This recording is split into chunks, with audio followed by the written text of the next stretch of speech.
can talk now to the co-chair of the charity Muslim Women's Network UK, Dr. Iram Sattar. Thank you very much for joining us.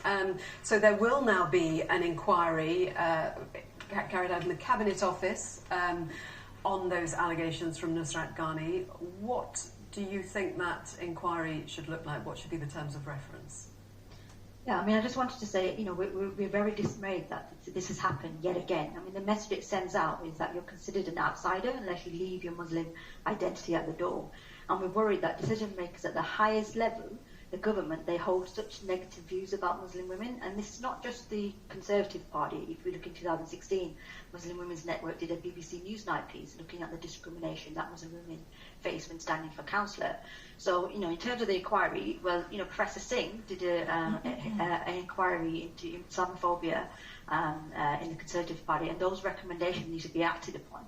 And the most important thing about this inquiry is that it must be independent, so that Nus Ghani and others can be reassured that it will hold to account in a meaningful way those who hold such negative views within the Conservative Party about Muslims in general.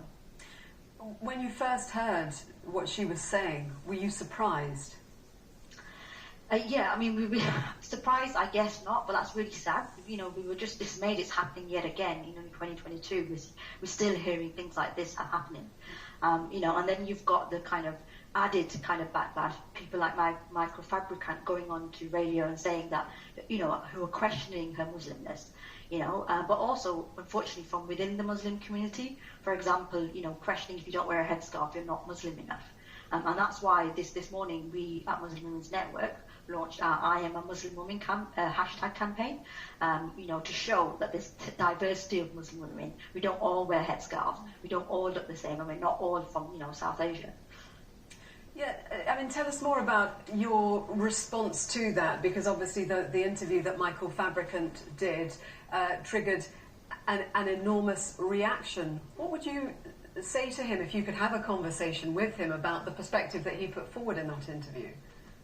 I would ask him, I'd invite him to come down and have a cup of tea with us, and we can tell him all about, Muslim women and what we do and what we don't do, and how we're not just one generic kind of type of people, and this kind of this kind of rhetoric really adds fuel to the fire. I mean, Muslim women face enough discrimination as it is, and as a organisation working for social justice and equality for Muslim women and girls, we it just happens again and again, and it just shows the importance for an organisation such as ours.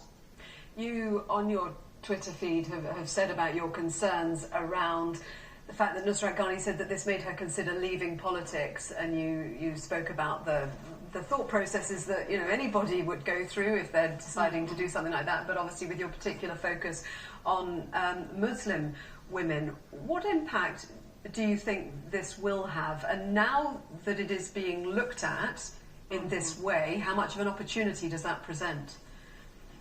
Yeah, so I think this is the problem.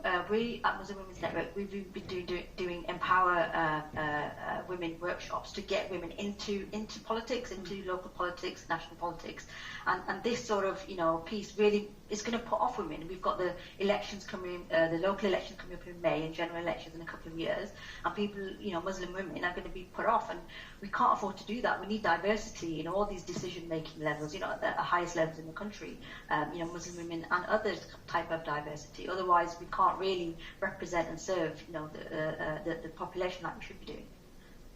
Are many Muslim women coming forward and saying that they want to go into politics and having those conversations within your organisation about their concerns around it? Yeah, so women do want to get involved, but they're put off, like women, I guess, from all different sections, that how will they be treated, and this sort of stuff, it just puts people off, really, doesn't it?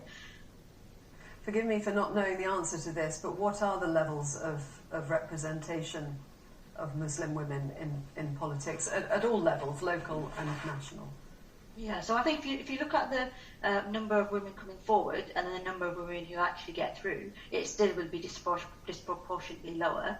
I don't have the exact figures to hand, and having a Muslim woman there just to show, almost tick a box, isn't really good enough. They need to be involved in a meaningful way. I mean, Nus Ghani is a perfect example. She was in the in a high position, but couldn't really affect any change, and then in fact got removed. And I just wanted to read you, I mean, we're waiting to hear from the Prime Minister. He has been speaking, but he has said this morning that he is taking the allegations that she was sacked because of concerns about her Muslim faith extremely seriously after launching that Cabinet Office investigation.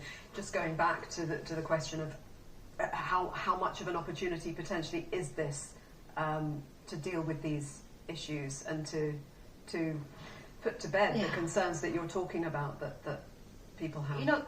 This has come up again and again with Islamophobia, and the inquiries have been done. So Professor Singh, last year he investigated this. He looked at Islamophobia in the Conservative Party, and he came up with recommendations. So those needed to be really acted upon. It's no point, but with this inquiry, it does really need to be independent. It's no point, you just investigating it yourselves. So we know that people will be held to account. It's really, really important that happens. Thank you very much indeed for joining us. Thank you.